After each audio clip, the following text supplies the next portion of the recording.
Good afternoon, students. The next topic which we are going to study today is endoplasmic reticulum and Golgi apparatus. Now, let's talk about endoplasmic reticulum. Endoplasmic reticulum is a membrane bounded cell organelle which is generally present in the eukaryotic cell, right? Now, when you talk about ER, that is endoplasmic reticulum, it is majorly present in the eukaryotic cell. Endoplasmic reticulum consists of delicate branching and it generally forms a network, and that network is generally made up of three different types of element. The first element is called cisternae, second is called tubule, third is called vesicle. Now what are cisternae? When you see the ultrastructure of endoplasmic reticulum, you can see that cisternae are the flattened parallel sac-like structure, right? You can see flattened parallel sac-like structure which are called cisternae. Second, tubule. Tubules are irregular branching. And third is vesicle. Vesicle are the small oval shaped bodies which are surrounded around the cisternae, right? So endoplasmic reticulum is made up of three different types of elements: cisternae, tubules and vesicle. Now, one end of the endoplasmic reticulum is connected or attached to the plasma membrane, while the another end of the endoplasmic reticulum is generally connected to the nuclear membrane. So at the center of the cell or nearer the nucleus is present. So one end of the endoplasmic reticulum is attached to the nuclear membrane, while the other outer end will be attached to the plasma membrane. Right? Now, when you talk about this endoplasmic reticulum, the diameter of a lumen of endoplasmic reticulum is somewhat 400 to 700 angstrom unit. Right? Lumen stands for central canal. Right? So the diameter of the lumen of the endoplasmic reticulum is somewhat 400 to 700 angstrom in unit. Now, when you talk about endoplasmic reticulum, on the basis of presence and absence of ribosome, there are two types of endoplasmic reticulum. One is generally called as smooth endoplasmic reticulum and second is generally called rough endoplasmic reticulum. Smooth endoplasmic reticulum, the surface of the endoplasmic reticulum which does not contains ribosome is generally called a smooth endoplasmic reticulum. So example, this is the surface of the endoplasmic reticulum, right? But this surface of the endoplasmic reticulum does not contain ribosome, and that's why the surface generally appears smooth, so called a smooth endoplasmic reticulum. Whereas if the surface of the endoplasmic reticulum is generally going to contain ribosome, if the ribosomes are present on the surface of the endoplasmic reticulum, such kind of a endoplasmic reticulum is called rough endoplasmic reticulum. So smooth endoplasmic reticulum does not contain ribosome and rough endoplasmic reticulum contains ribosome. Right? So these are the two different types of the endoplasmic reticulum. Now let's list down the functions of the endoplasmic reticulum. Number one, endoplasmic reticulum provides mechanical support and strength to the cell, right? Number two, it generally provides or serves as an intracellular framework to the cell, right? Intracellular support or intracellular framework, it means that mechanical support is generally provided to the cell.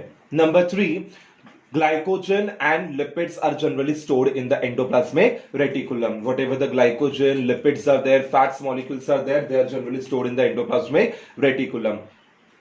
Smooth endoplasmic reticulum plays an important role in detoxification in the liver. Now, what exactly is detoxification? Detoxification is removal of the toxins, right? Okay, so it is a biochemical process where the harmful substances are converted into the harmless substance in the liver. That process is called detoxification, and detoxification is done by smooth endoplasmic reticulum in the liver. Smooth endoplasmic reticulum also plays an important role in synthesis and secretion of glycolipids and proteins or some of the lipid molecule, right? Okay, so glycolipids are there, the steroids are there. Steroids are the hormones which are generally produced by the mammalian gonads, right? So they are generally synthesized and secreted by the smooth endoplasmic reticulum. And the last function, rough endoplasmic reticulum, as it contains ribosome on its surface, rough endoplasmic reticulum plays an important role in protein synthesis because ribosome has a unique function of protein synthesis, right? So that is all about your endoplasmic reticulum. Second one is generally called Golgi apparatus or the Golgi bodies, right? Now, Golgi body for the very first time was generally discovered by the scientist Camillo Golgi, who was a neurologist, and while he was working on the nerve cell or the neuron, he generally found this Golgi bodies, right? Dalton and Felix were the other two scientists who generally came across the ultrastructure of the Golgi bodies, right?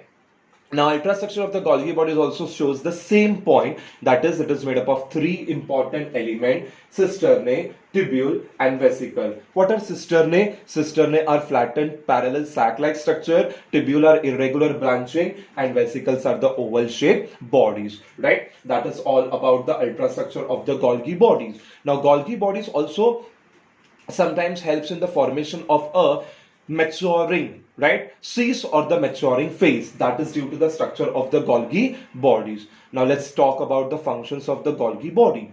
Number one, Golgi body plays an important role in the synthesis of carbohydrate, proteins, and fats molecule, right? So you know very well, carbohydrate, proteins, and whatever the fats are there, they are generally stored in the Golgi bodies. Golgi body also plays an important role in the synthesis and secretion or storage of glycolipids and glycoprotein. Whatever the glycolipids are there, glycoproteins are there, they are also generally synthesized or stored in the Golgi bodies. Golgi body plays an important role in the formation of primary lysosome, right? Primary lysosome, which is the next cell organelle. So for the formation of the primary lysosome, the Golgi bodies are essential. And the last function, the Golgi body plays an important role in the formation of acrosome of the sperm. Everyone knows sperm. Sperm is a male sex gamete, right, which is generally required during the sexual intercourse, right? So, say example, this is your sperm. Just a rough diagram I am drawing. This is the structure of a sperm. And this tip of the sperm is generally called as the acrosome. The tip of the sperm is generally called what? Acrosome. This is the nucleus which is generally present in the head of the sperm. So just at the tip, the acrosome is present, and this acrosome of the sperm is generally made up of Golgi bodies. So Golgi bodies plays an important role in the formation of acrosome of the sperm, so that the sperm generally has the formation of acrosome, and further it plays an important role in fertilization. Thank you. Good.